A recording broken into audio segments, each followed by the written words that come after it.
close your eyes. Breathe deeply. Tonight, you are not in the place where you have fallen asleep so many other times. Tonight, you are in Paris, and it is raining. Gare du Nord station gleams beneath the rain, its golden reflections dancing on the wet stones. It is almost midnight, and a train awaits you. This is no ordinary train. Its deep blue carriages with golden details seem to have escaped from another era. And this journey is not about arriving somewhere. It is about the path. It is about surrendering to movement. It is about letting the world pass by your window while you, finally, rest. Breathe. The air is fresh, with that unique scent of rain on ancient stone. Let us board together. You walk along the platform, your footsteps echoing softly. The water forms liquid mirrors, reflecting the amber lights.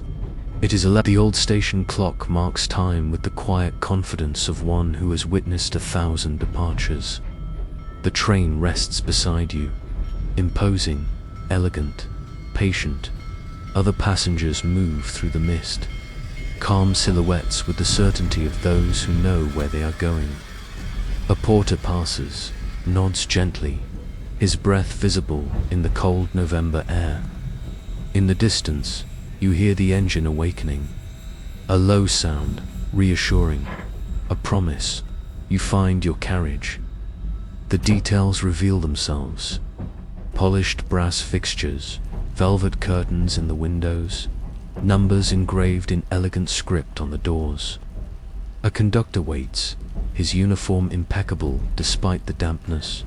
He smiles as he sees you approach, checks your ticket with an experienced glance, and with a graceful gesture indicates the open door.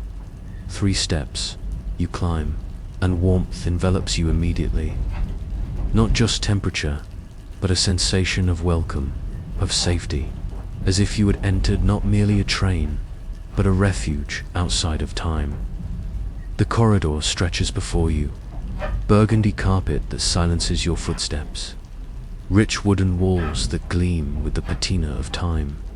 Small brass lamps cast soft golden light, no harsh shadows, only an illumination that makes everything softer, more dreamlike.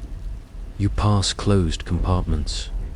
Each door guards its own mystery, its own story of rest. The air here has a different perfume, polished wood, clean linen, and something more that you cannot define. Perhaps it is simply the scent of safety. Your compartment waits. The door, slightly ajar, reveals that same golden light. You reach for the handle, and then you feel it. The first movement, so subtle you barely perceive it. Just a change in the quality of silence. The train awakens like something alive, emerging from a deep and peaceful sleep. You are still in the corridor, one hand resting lightly on the polished wood paneling. And there you feel it first. The gentle vibration traveling through the walls, the floor, finding your palm, and then deeper, entering the rhythm of your own heart. Through the window, the platform begins to slide. Not hurriedly, with the calm inevitability of water finding its course.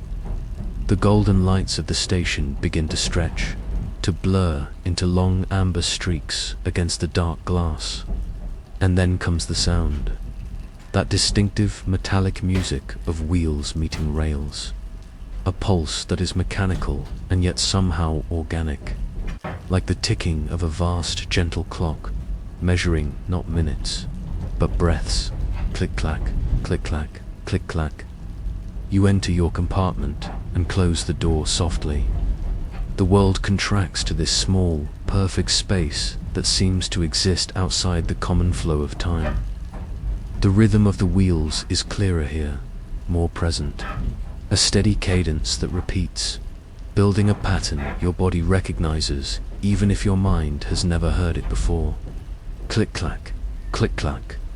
Not harsh but firm, not loud but insistent. Like the sound of someone walking with purpose through a quiet house late at night.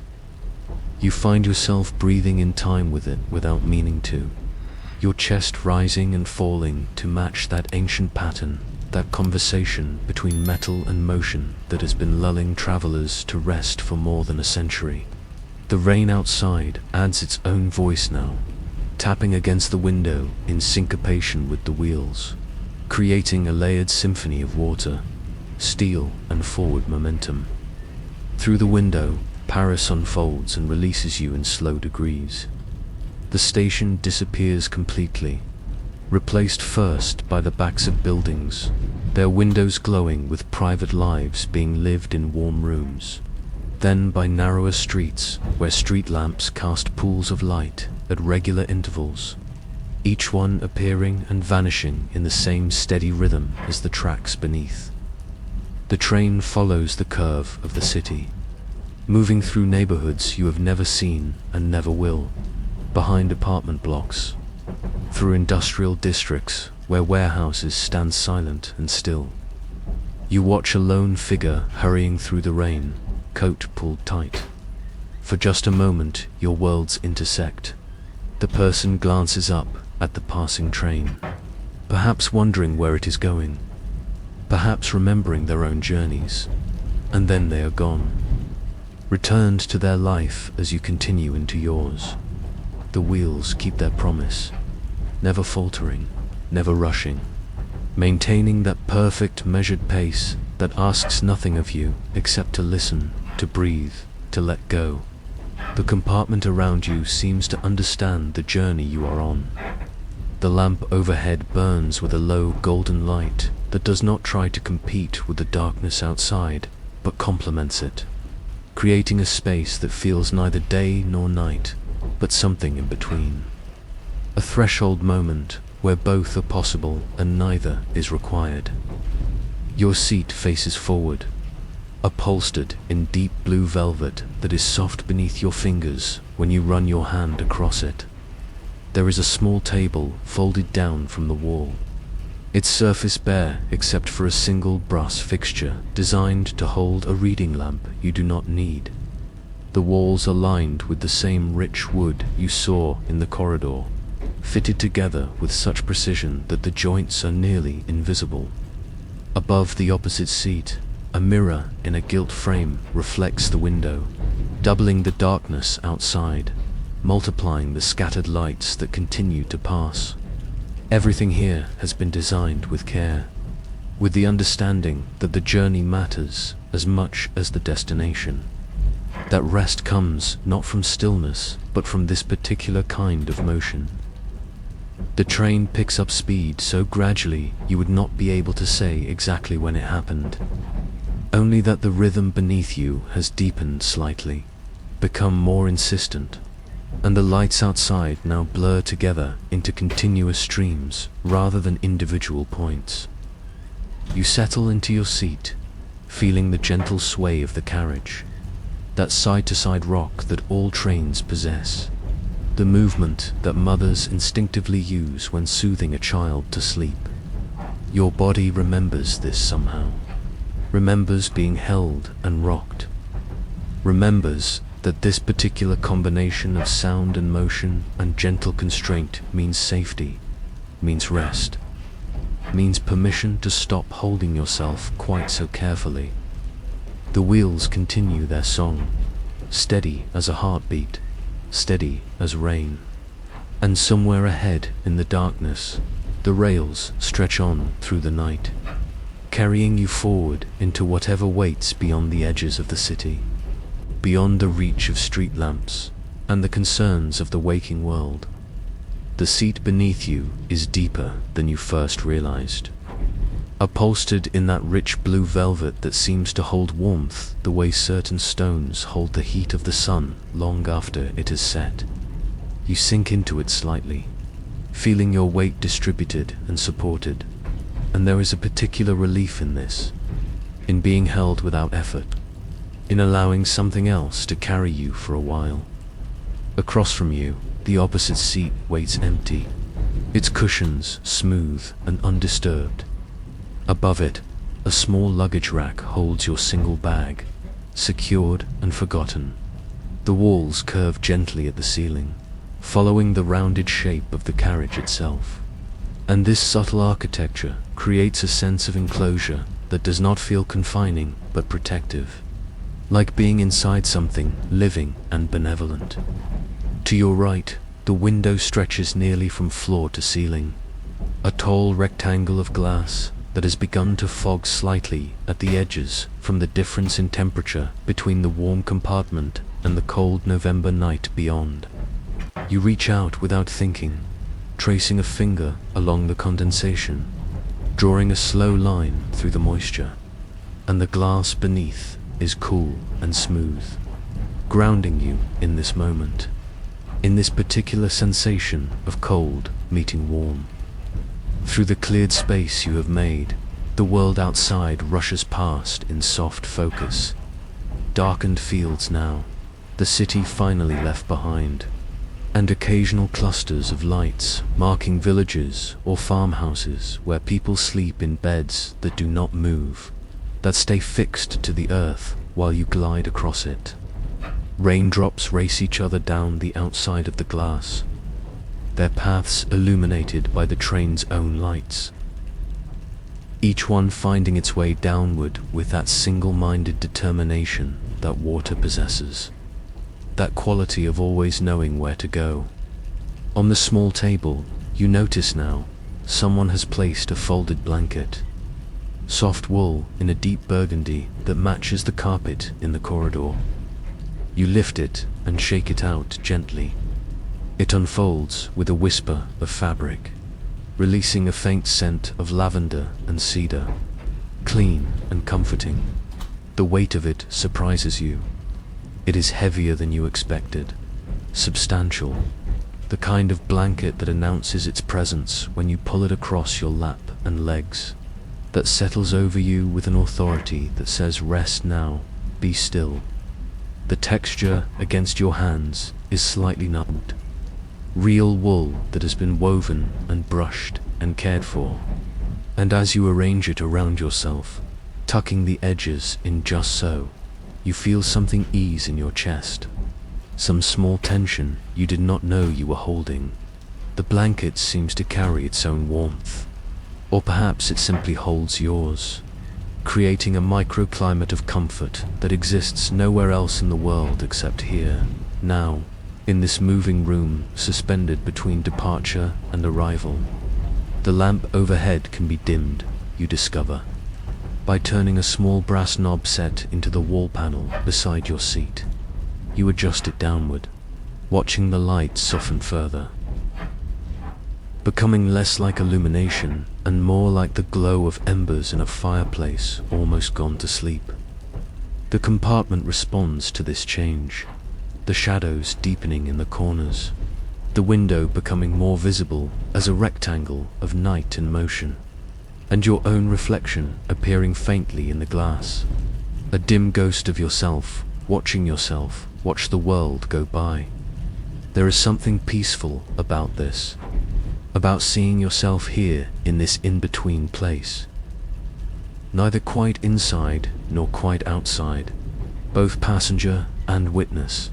The blue velvet of your seat darkens to something closer to black in this lower light, and the wood paneling takes on a richer hue, glowing as if from within, as if it remembers all the other journeys it has witnessed, all the other travelers who have sat where you sit now, seeking what you seek. You lean your head back against the cushioned rest behind you, feeling the give of it, the way it accepts the weight of your skull and neck without judgment or resistance. The rhythm of the wheels is constant now, so constant it has become almost invisible. The way your own heartbeat disappears from your awareness when you are not specifically listening for it, but it is there, always there. That steady pulse beneath everything else. Click, clack, click, clack, marking time, marking distance, marking the gentle passage from one state of being into another. Outside, the rain continues, sometimes heavier, sometimes lighter, but never stopping. And you realize you cannot remember now what silence sounds like. what stillness feels like. And you find you do not miss it, do not need it, because this particular combination of sound and motion has become its own kind of quiet, its own kind of peace.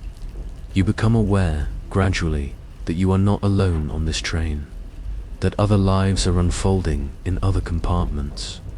Other hearts are being lulled by this same gentle rhythm that rocks you toward rest. The knowledge comes not from noise. There is no noise, no intrusion of voices or footsteps, but from the subtle signs that living things leave behind. The way a house feels different when it holds more than one person, even when everyone is silent and still. Through the thin wall to your left, you sense, rather than hear, the presence of another traveler. Perhaps the faint creak of their seat as they shift position. Perhaps just the quality of the air itself, the way it carries the warmth of multiple bodies, multiple breaths, all moving together through the darkness. There is comfort in this, in knowing you are part of a collective journey, that others have also chosen this train. This night, this particular passage through the sleeping countryside. Earlier, when you walked through the corridor to reach your compartment, you passed a door that stood slightly ajar, and through the gap you glimpsed a couple sleeping, already surrendered to the journey despite how recently it had begun. They were curved toward each other like parentheses, their bodies creating a shelter within the shelter of the train itself. And the man's hand rested on the woman's shoulder with such casual intimacy that it spoke of years, of countless nights lying just this way, of a trust so deep it required no thought or effort. The image stayed with you even after you moved past, the way certain photographs stay, because it contains something true and universal about what it means to rest beside another person, to share the vulnerability of sleep. You wonder if they are still sleeping now, if the train's motion has carried them down into dreams, if they are aware of the rain or the darkness, or if they have gone somewhere else entirely, somewhere only they can go together. Further down the corridor, you remember seeing an older gentleman in a compartment with the curtains partially drawn, sitting upright in his seat with a book open on his lap and reading glasses perched on his nose. The light in his space was warm and concentrated, a small circle of illumination that held him like a spotlight on a stage. And he read with the slow deliberation of someone who has nowhere else to be, no deadline to meet, no urgency pulling him forward or backward.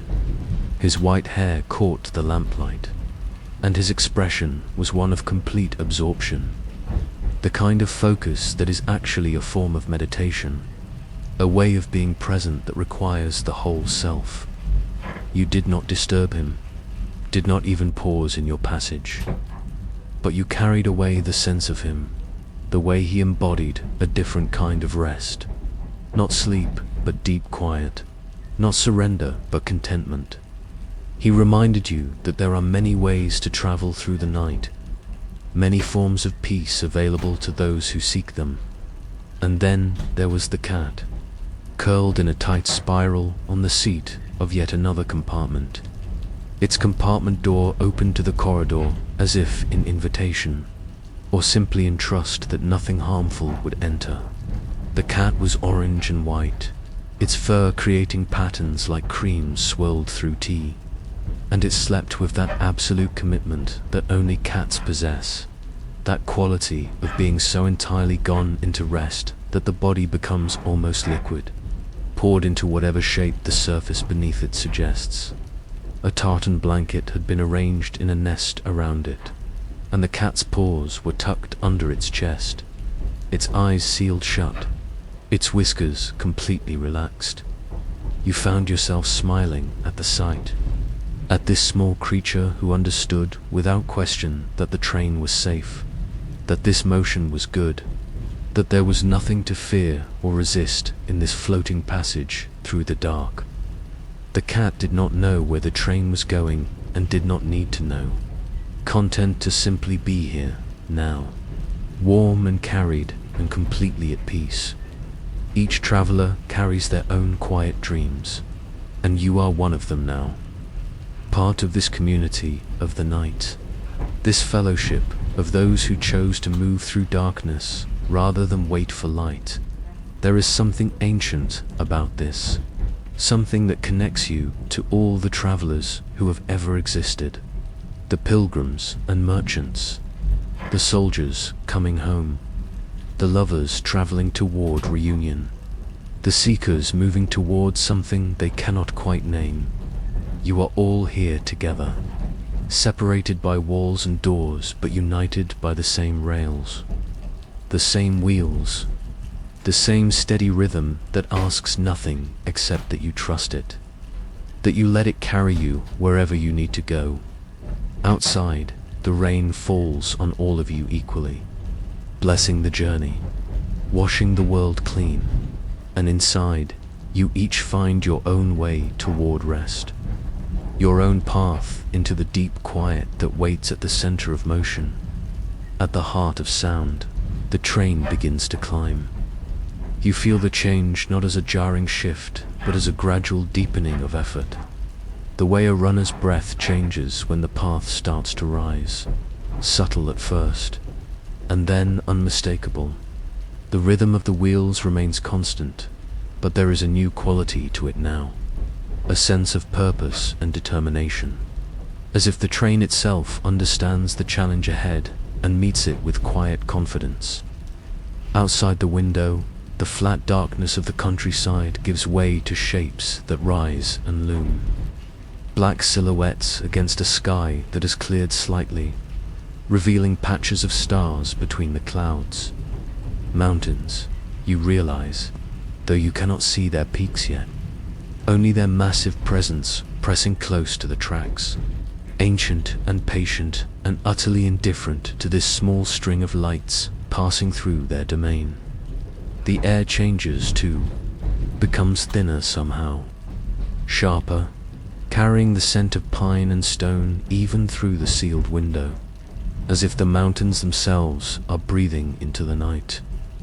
The rain has turned to snow without you noticing the exact moment of transformation, and now fat flakes drift past the window, illuminated briefly in the train's lights before vanishing back into darkness.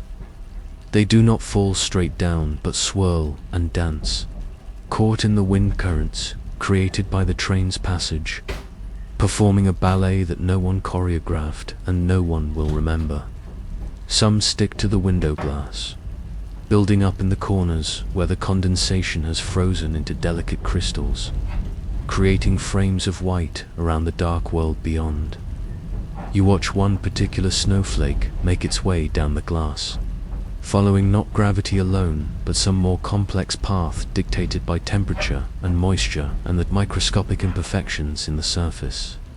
And there is something hypnotic about this, about following this single small journey within the larger journey, this miniature epic of ice and motion.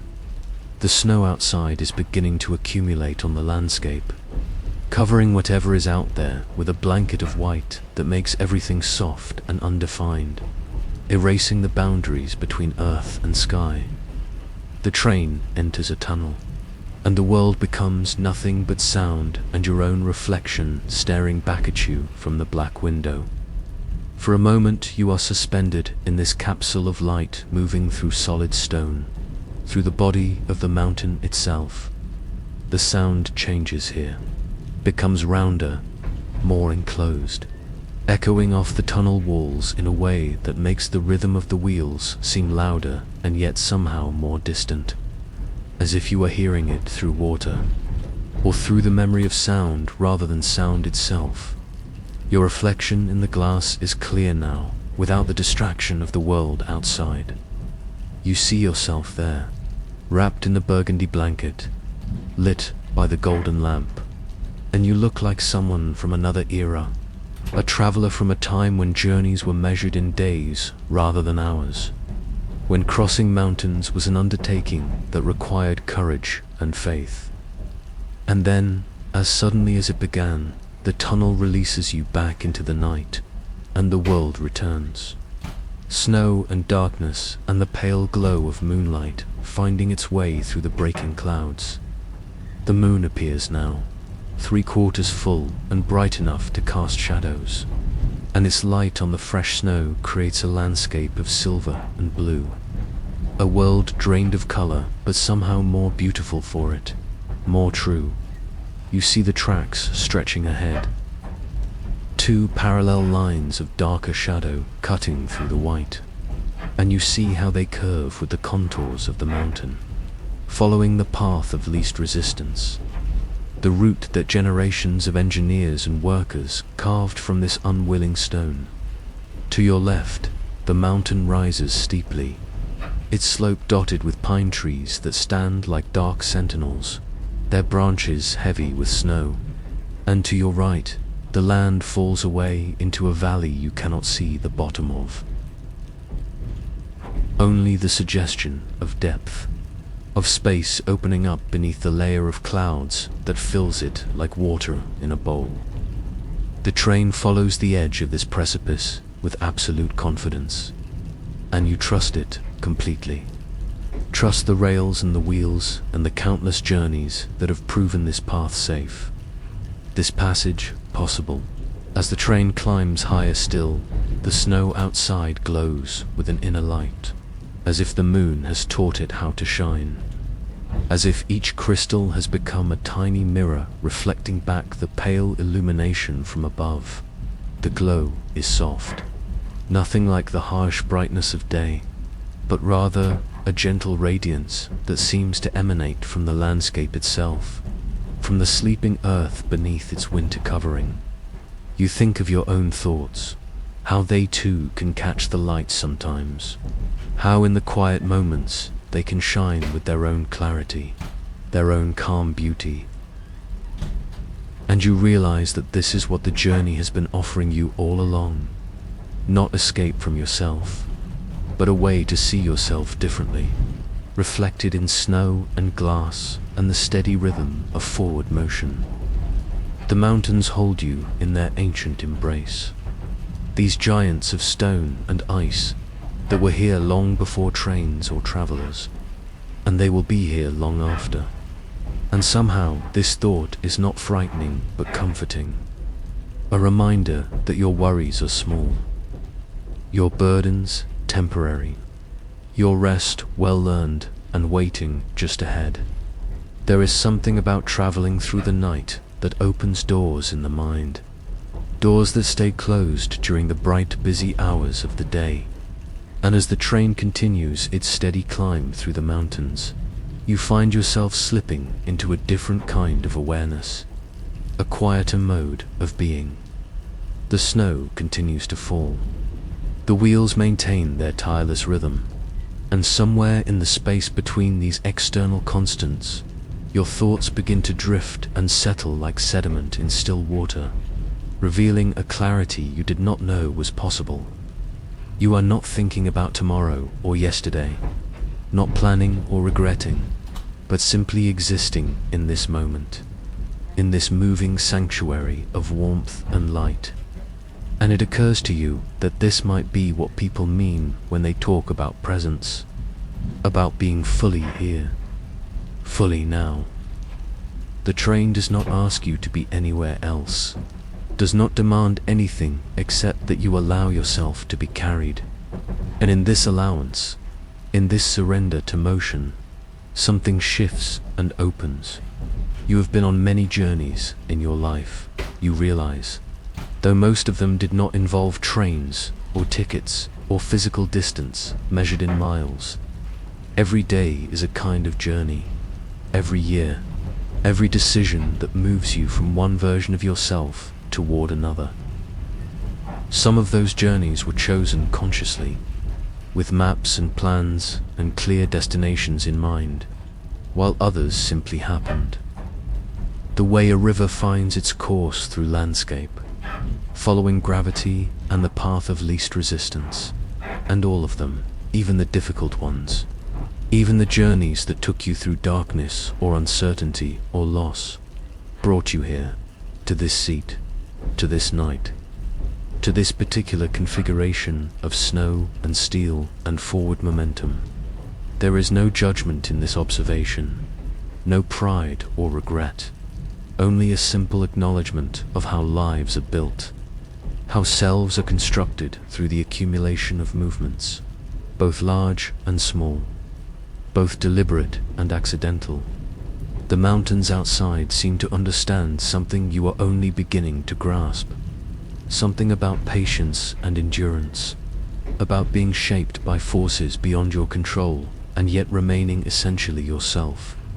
They have been carved by ice and wind and time, worn down and built up, covered and uncovered, and through it all they persist, they remain.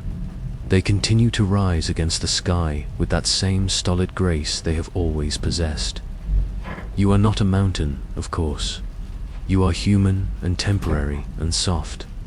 But perhaps you contain something of that same quality, that same capacity to endure and transform and still be recognizably you.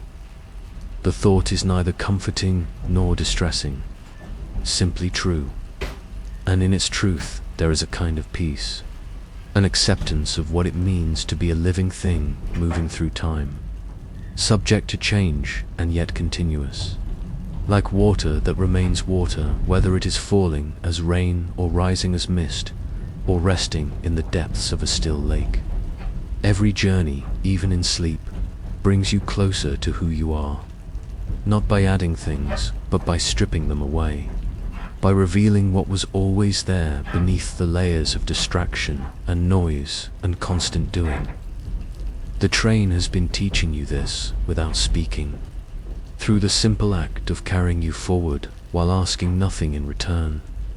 And the night has been reinforcing the lesson through its darkness, its invitation to close your eyes and trust that morning will come whether you witness its arrival or not.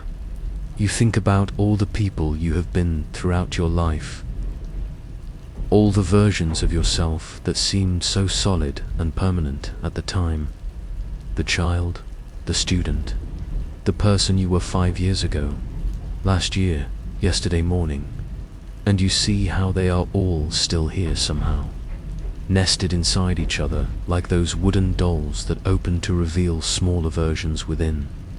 And yet you are also none of them. You are this present moment only, this breath, this heartbeat, this awareness sitting in a warm compartment watching snow fall in the mountains. The burgundy blanket has grown heavier across your lap, or perhaps you have grown more aware of its weight, its presence, the way it anchors you gently to the seat, to the train, to this moving point in space and time.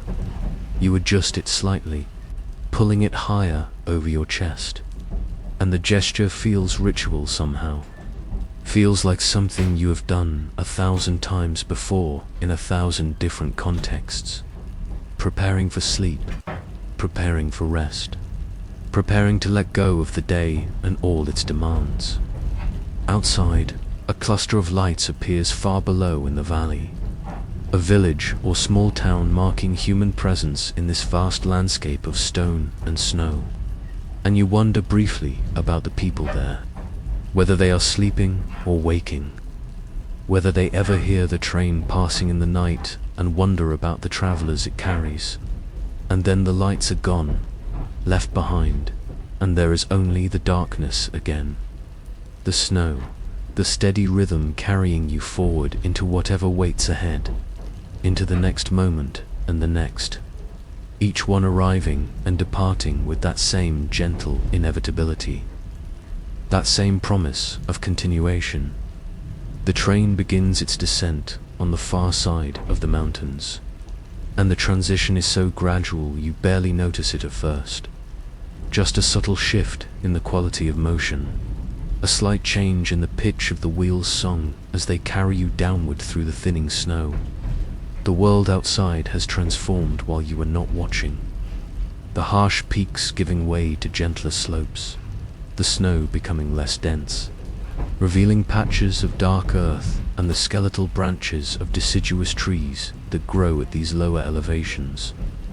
The moon is setting now, or perhaps simply disappearing behind a new wall of clouds moving in from the west, and its departure takes with it that silver clarity, leaving behind a darkness that feels deeper, softer, more complete. This is the true night, you realize. The hours that belong entirely to sleep and dreams, when even the stars seem to dim and the world turns inward, holding its breath until dawn. The rain returns as the snow fades. A gentle, persistent rain that sounds different from the rain in Paris. Though you could not say exactly how, perhaps it falls on different surfaces here, different trees and grasses. Perhaps the air itself receives it differently in this place where mountains meet plains. It drums against the roof of the carriage, adding a new layer to the symphony of travel, and the sound is remarkably soothing. Each drop a tiny impact that means nothing by itself, but everything in aggregate. The way individual moments mean nothing until they accumulate into a life, a journey, a story told from beginning to end. You find your eyes wanting to close, not from boredom or exhaustion, but from a deep biological response to this combination of sound and motion and warmth. Your body recognizing at some ancient level that this is the time for rest, that you are safe here, held and carried and free to surrender completely. Through the window, the landscape becomes increasingly abstract, details dissolving into impressions. A dark mass that might be a forest, a paler area that could be a field, the occasional pinprick of light marking a house or barn where someone else is awake, or perhaps where someone has simply left a lamp burning in a window to guide travelers, or to push back against the darkness. The cities you pass now are just smears of illumination, golden and white, and occasionally the red of traffic signals blinking their warnings to no one. And you watch them blur and stretch as the train maintains its steady pace, never stopping, never slowing, committed to this forward momentum until the journey reaches its natural conclusion. Your reflection in the window has become ghostly, translucent, barely there at all, and you realize you are fading too. Not disappearing, but softening. The edges of yourself becoming less defined, less insistent, more willing to merge with the darkness and the rain and the endless rhythm of the rails. The compartment around you seems to participate in this gradual dissolution. The golden light from the lamp growing dimmer, though you have not touched the control, as if the bulb itself understands what is needed now, what this hour requires. The shadows in the corners are no longer shadows, but pools of pure darkness, restful and inviting, and the blue velvet of your seat has become indistinguishable from the night pressing against the windows. You are aware of your breathing now, how it has slowed and deepened, how it matches perfectly the rhythm of the wheels, and you cannot remember any more which came first.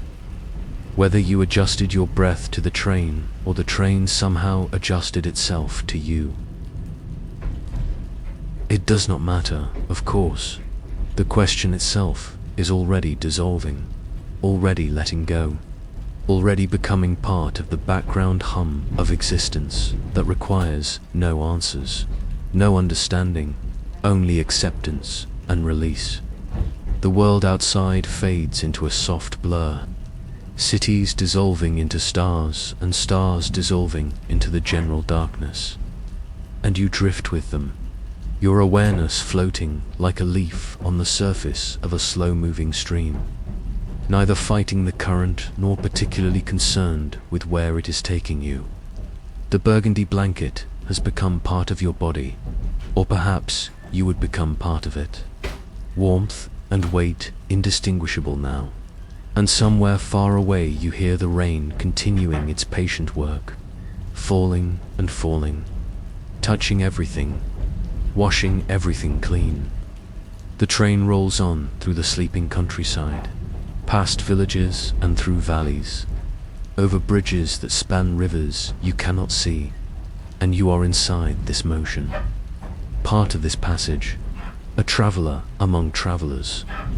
All of you moving together through the deep hours of the night toward whatever morning holds, and the wheels sing their endless song, and the rails accept the weight of your journey without complaint. And somewhere ahead or behind, or perhaps right here in this very moment, rest waits with open arms. Your eyes are closed now, though you do not remember closing them, and behind the lids there is only soft darkness, soft as velvet, deep as still water, complete as the night itself. The sound of the wheels is still there, but more distant now, as if it were coming from another room, or from another life entirely.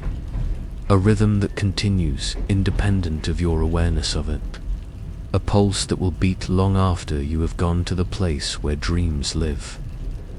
Click-clack, click-clack. Softer now, gentler, like the sound of someone walking away through the rain, or the sound of your own heart slowing to its resting pace. That slow, steady beat that sustains everything, that keeps everything moving even when you have stopped paying attention. The rain is a lullaby now, each drop a note in a melody that has no beginning and no end, only continuation. Only the promise that the world will continue its turning whether you are awake to witness it or not. And this promise is not frightening. It is deeply comforting, the way the ocean is comforting, or the way the sky is comforting, because both exist independent of you, and both will be here when you return, patient and unchanged and completely trustworthy. You are floating now, not in any physical place, but in a space between states, between waking and sleeping, between conscious and lost, between being someone with a name and history and being just consciousness itself, pure and simple and completely at peace. The train carries you through this threshold space, not hurrying, not delaying, just maintaining that perfect, steady rhythm that asks nothing, that offers everything, that simply is the way rivers simply are, the way time simply is, the way you simply are when you stop trying to be anything in particular. Somewhere far away you can hear the other travelers, not their voices or their movements, but their presence. The way multiple breaths create a pattern, the way multiple hearts beating in their own rhythms somehow form a single pulse, a single song of life and motion and shared surrender. The couple is still curved toward each other, their dreams intertwined like their bodies, creating a world that exists only for them, only in this moment, only on this train moving through the endless night. The older gentleman has let his book fall into his lap, his glasses resting crooked on his nose, and he sleeps now with the same complete absorption with which he read, surrendered to the night, trusting in its passage, at peace with all that was and all that is yet to come. And the cat is still curled in its perfect spiral, warm and safe and completely without awareness that it is crossing a landscape, that it is traveling through distance, because for the cat there is no difference between movement and stillness, between here and there. There is only this moment, this warmth, this complete and total safety. And perhaps the cat is right. Perhaps it has always been about this moment, not about where you are going or where you came from, but about this precise instant in time when you are exactly where you should be, doing exactly what you should be doing, which is nothing but existing, breathing, allowing. The blanket around you has become so light you can barely feel it. Or perhaps it has become so much a part of you that there is no longer a distinction between inside and outside, between you and the world, between traveler and journey. Everything is one now. Everything is this soft darkness, this sound of rain, this rhythm that could be the wheels, or could be your heart, or could be the pulse of the universe itself, beating its way through the infinite night. And so the night settles around the train like a blanket of its own. And the journey that began on a rain-wet platform in Paris finds its natural rhythm, its steady pulse, as dawn approaches somewhere beyond the horizon.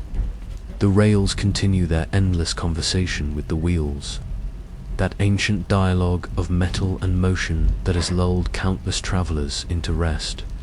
And you are one of them now, carried forward through the darkness, held safe within this moving sanctuary of warmth and light. The mountains have been crossed, the valleys traversed, and the train rolls on with that same patient confidence it has always possessed, asking nothing, offering everything, passage and peace and the gentle permission to stop holding yourself quite so carefully. Rest now, let yourself drift as the train drifts. Let your breathing match the rhythm of the rails, and know that there is nothing more required of you tonight.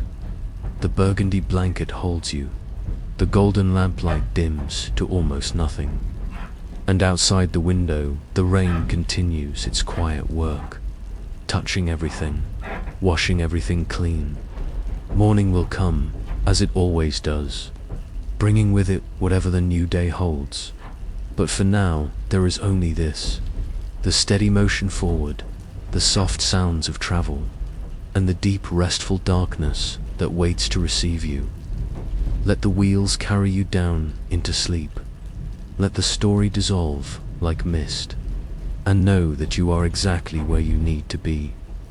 The train continues through the endless night, carrying you home to rest, to the place where all travelers eventually arrive. Not a destination you can name, but a state of being, a place of complete peace, of total surrender, of deep dreamless sleep beneath the sound of rain and the infinite rhythm of the rails. Sleep well, traveler. The journey continues, but you need not witness it any longer. You have done your part. You have boarded, you have trusted, you have allowed yourself to be carried, and now you rest, and the train rolls, and the rain falls, and the night holds you in its gentle embrace. And somewhere beyond the window, beyond the darkness, beyond everything you can see or know, morning waits with golden light and new hope. But that is for later. For now, there is only this: sleep, peace, deep and complete rest, and the sound of the wheels growing ever softer, carrying you away. Click,